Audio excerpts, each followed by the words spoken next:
Check, check, mic, mic, 1, 2, 1, 2. Check, check, mic, mic, 1, 2, 1, 2 for sound.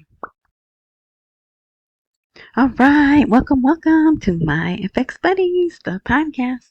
And I say podcast because there are multiple mediums in which you can enjoy this content. But my favorite way is the blog. And you're going to want to go to the blog. Okay, I feel you will want to go to the blog because I have a video that I did. I'm not going to say why, but you'll see. Okay? But I do want to take this time to say YouTube, everything that I show and cover is covered under the Fair Use Disclaimer Act because it's for teaching, commenting, critiquing, and yeah, it falls under the Fair Use Disclaimer. All right. So okay, so I'm gonna skip all that other stuff. I do want to say thank you. Thank you for watching. Thank you for hitting the thumbs up button before you leave. And so the blog is parked at myfxbuddies.blogspot.com. That's a lot to type in or remember. So wherever you are interacting with this content, look for a prompt of more info, intro, description, something of that nature. Click on it and another box opens, or you may see the link. You would see a blue link and you click on that and it takes you to the blog, the free blog, where you don't have to put your email in and I don't sell you anything. All right, so let's get into it. I was really surprised. I never see articles about the Vietnam Dong. I'll see things about them and how they're coming along with their digitalization. They're so gung-ho. They skipped debit cards and they went right to the phone where you just do everything with your phone. But that didn't work, so then they actually had to jump back and use the cards.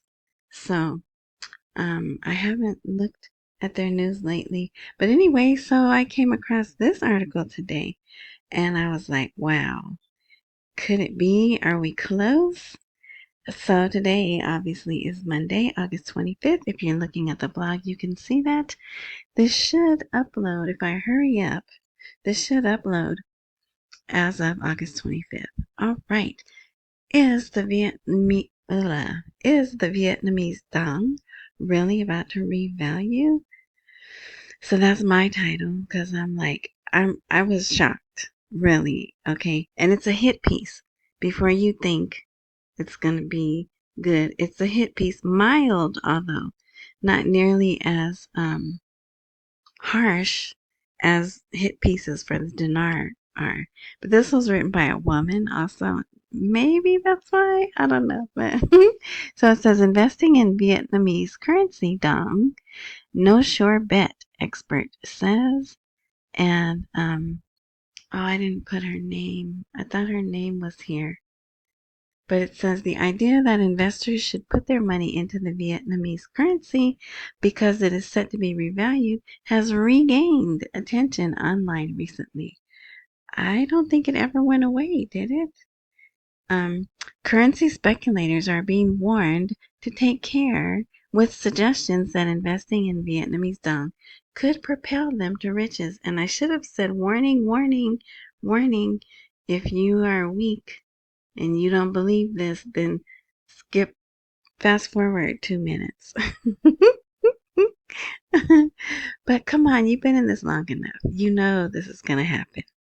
We just don't know when, but it seems soon, right?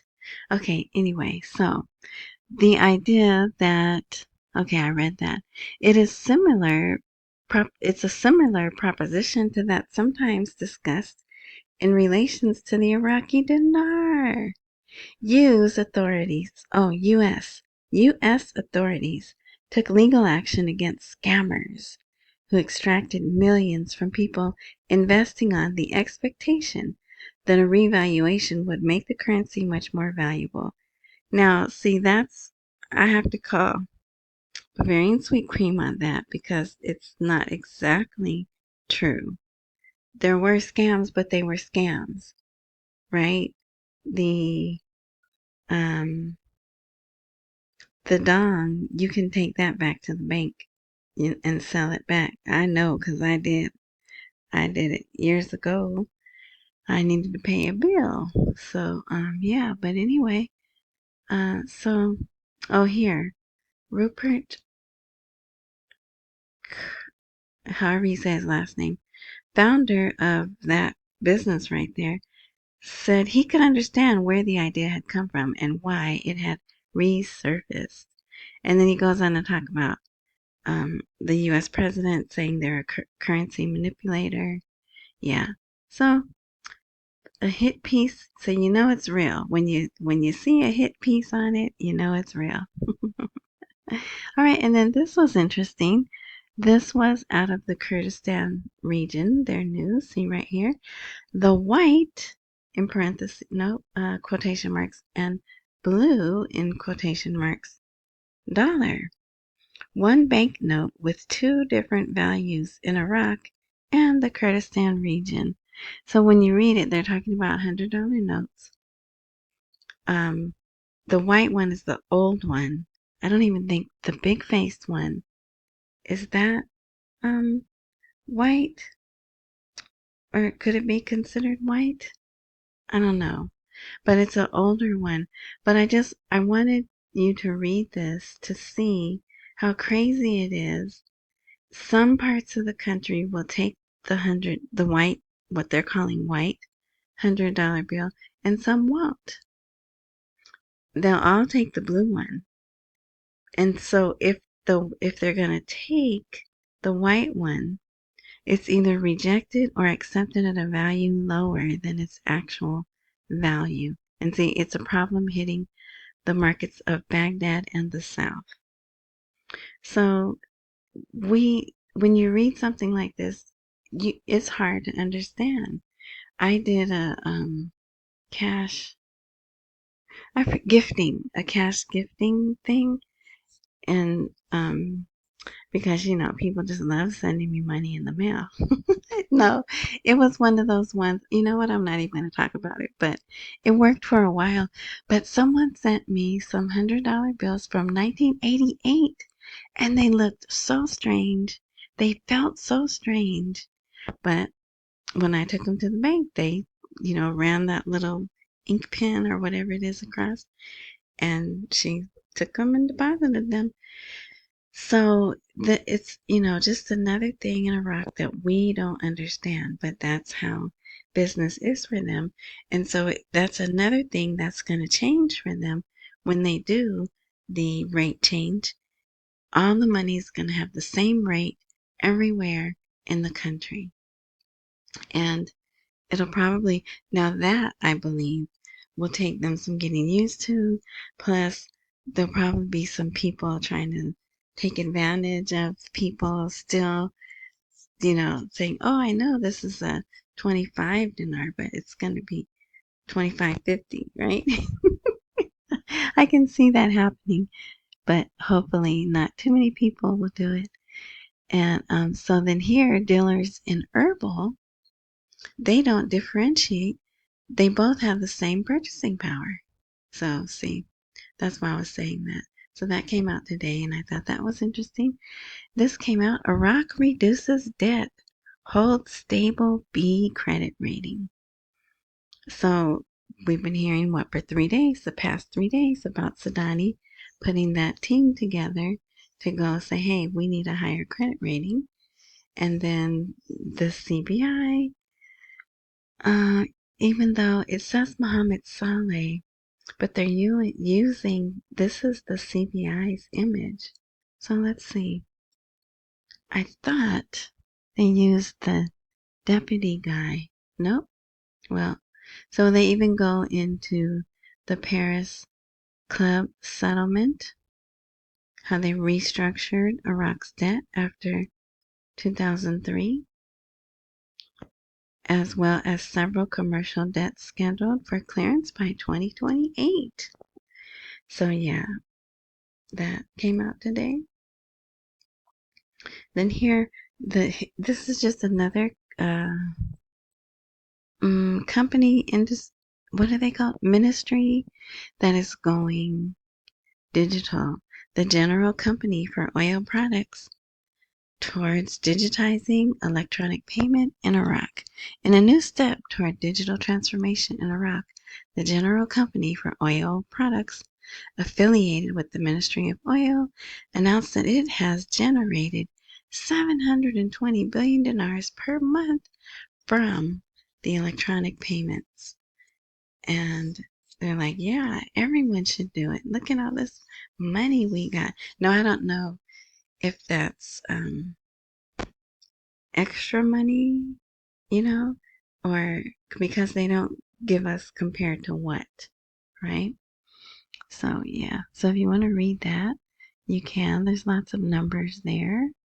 Now, here's another article where they're talking about the exchange rate. Iraqi markets teeter between the official and parallel currencies. A relentless struggle drives up the exchange rate. So the dollar, because, well, it pretty much stayed the same. 14.12, 14.10.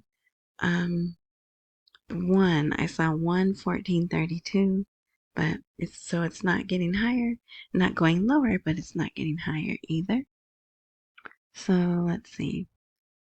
Yeah, I mean, there's really nothing new. It's the US dollar exchange rate rose in the markets of Baghdad and Erbil, the capital of the Kurdistan region, after successive declines witnessed in recent days, raising concerns among citizens and traders alike. See, so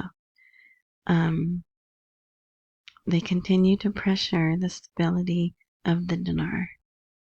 So it's citizen education, probably a way to get clicks on their website because they know the citizens are probably looking everywhere for news about the exchange rate, right? Because it makes everything more expensive for them.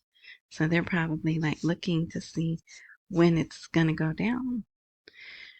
All right, here, Nephew Barzani, see his name there? How do you say that? How do you pronounce that? I don't know. But he came out and said, Baghdad is our capital, and the salary crisis will be resolved soon. So this is a good sign that they are on board, that the Kurds are, and it's almost like surrendering. Yeah, we have our little government here, but Baghdad is our capital. And then down here it says he intends to visit it soon. So I'm wondering if soon is tomorrow morning because that's when the meeting is to talk about the oil and the salaries. Okay, and so here is parliamentary finance to a news source. That's not a person. I know that's a female's name, but it's a news source. High-level government committee to follow up on the implementation of the agreement with the Kurdistan region. So it's just saying there's a committee there. They're going to talk about it. And look what has resurfaced yet again. The government presented its vision to resolve the crisis with the Kurdistan region through a clear paper that includes the necessity of the region implementing the text of Article 12.2. Now there it says Article 12 secondly, but it's probably translation. So 12.2c. That's already been agreed upon, and then they have the details that have been agreed upon. But now look at this. A government source says Baghdad demands the region send 100% of non-oil revenues. That doesn't seem right, right? Like we did this, whatever they did, tourism, maybe agriculture, I don't know, whatever their non-oil revenues are, why would they need to send 100% of it to Baghdad? It seems unfair, but all they have to do is say, what's the Constitution say? We'll do whatever the Constitution says. So I could see that being a holdup. And then also, they had this really big summit about taxes. And Sadani gave a speech and he said, we make all this money, but we only collect 3% tax. But that has nothing to do with the RV, so I didn't cover it, but I'm sure you saw it out there. So, I think I covered this guy yesterday. Yeah, but I neglected to point out this sentence here. So he pointed out Shiite rule, with the exception of Iraq, derives its legitimacy from Iran. But I don't think Iraq is the exception, because I believe there are Shiites in Iraq that are Iranian backed, and they're part of the rule. So I just thought that was interesting, and they just popped it in there at the very end of the article. Because they started off, this guy is the former deputy prime minister, and he said, oh, the troops aren't leaving. It's just a threat, right? And so I said, well, he should know he was once the deputy prime minister. But, we'll see. Oh, and here's my one commercial. For those of you who would like to support, and thank you to those who have, I really appreciate it. It helps a lot. You can, when it's a live link, you can go to Buy Me a Coffee, which also is /Tishwash. Cash App is always live, $ lowercase Tishwash, and PayPal is always Tishwash as well. Big or small, I appreciate it all, and I thank you in advance for your generosity. All right, so I'm so confused about this article. And it came out early in the morning, and I said, well, I'll wait for 2 hours and see if another article comes out of him saying, no, I didn't say that, or I didn't mean that. Diplomacy of promises? Sudani sells dreams to Iraqis instead of realistic projects. And you know who's saying that? Mohammed Saleh.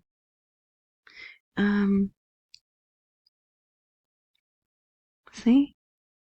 The Prime Minister's financial advisor, Mohammed Saleh, spoke of a government plan to leverage economic tools from oil to trade and international agreements to strengthen Iraq's position.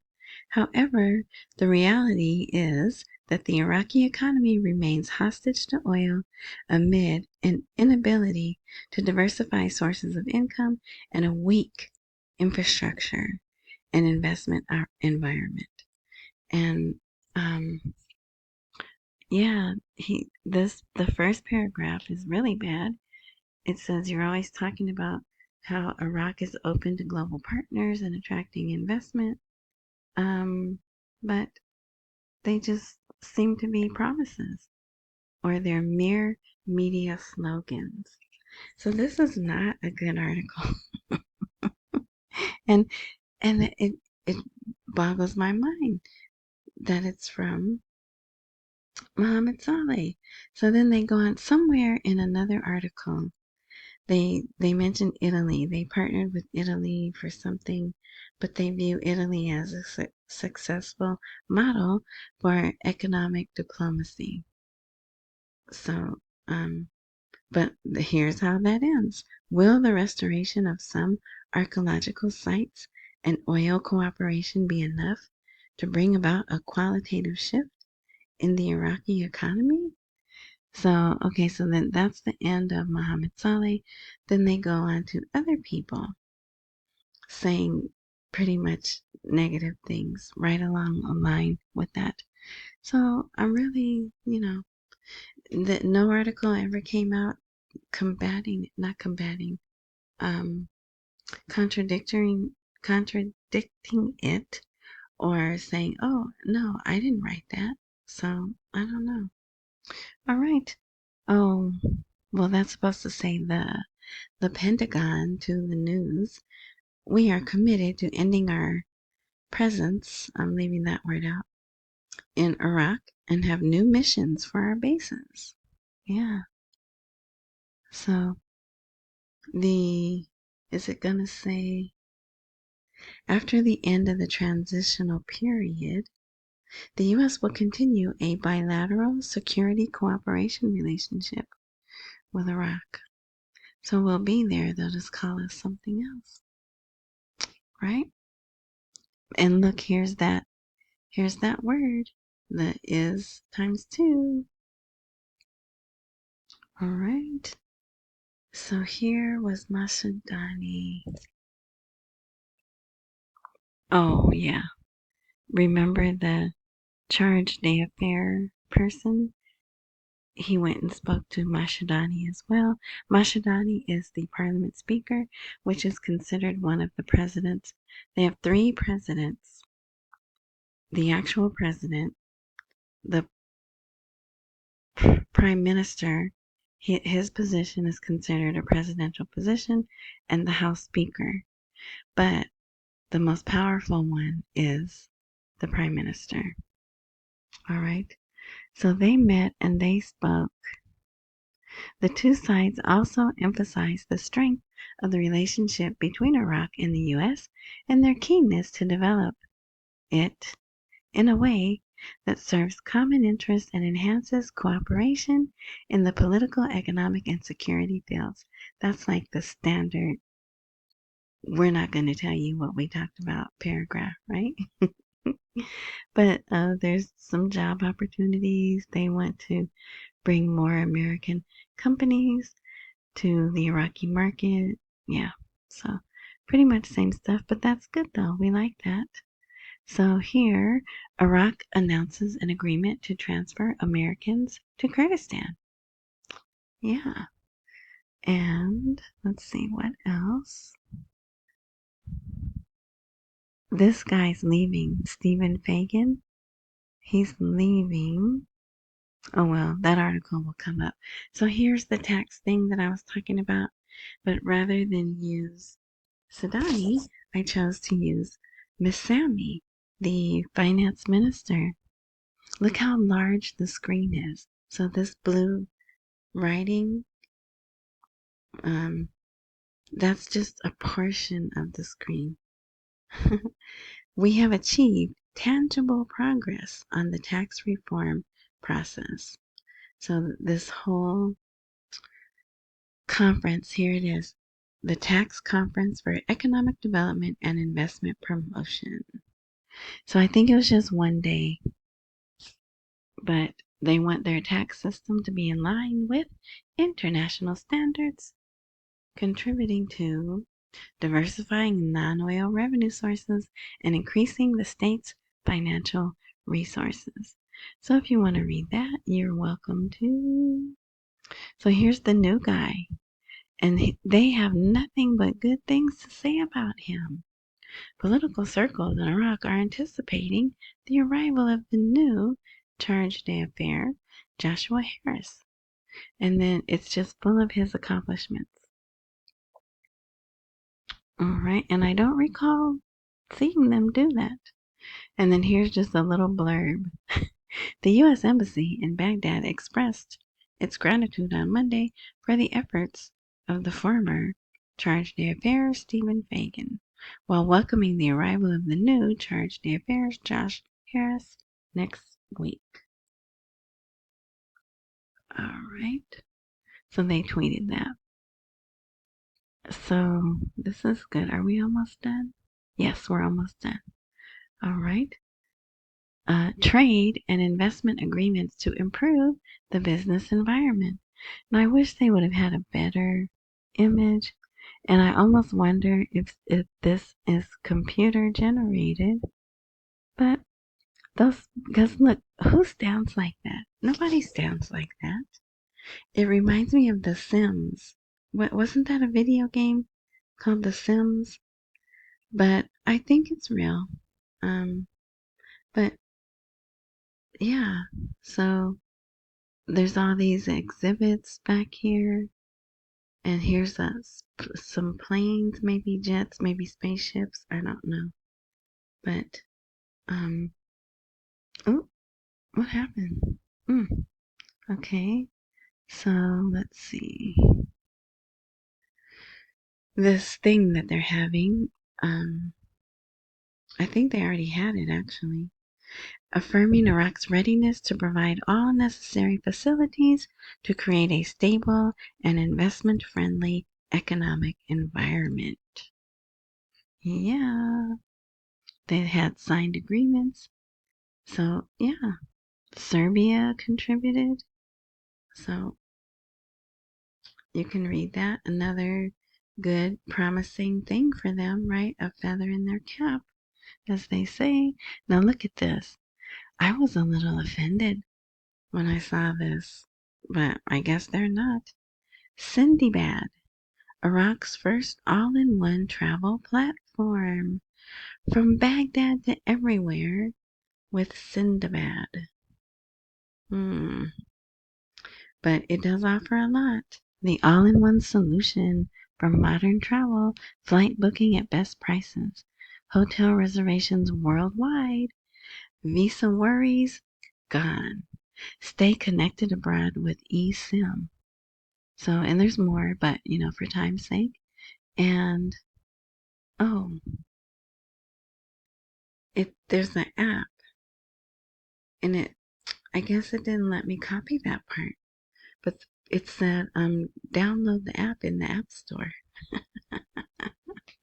So tell me they're not pushing them to do things, and this erases the need for travel agents, right? But I'm hoping they won't be so quick to warm up to it, and they'll still use travel agents. But yeah, they're happy about that and advertising it. Now here is, so to counteract that very negative article about Sadani, I came across this one. And I think this person is a member of the framework. But it says Sadani's second term is more important than the drought and thirst of Iraqis. I mean, you can't get a better compliment than that. He's saying his second term is more important than water, one of the most important things we need to live. Man, is he paying him? But anyway, yeah. So, wow. I thought that was interesting. So there are people who want him to succeed and get his second term, and there's people who don't. So, all right, now check this out. So this is a video, but it's at the bottom of the blog. So you're gonna have to go there. Go to the blog. That's why I wanted to make sure I put the blog link and talk about the blog link. Motorola has partnered with a third party company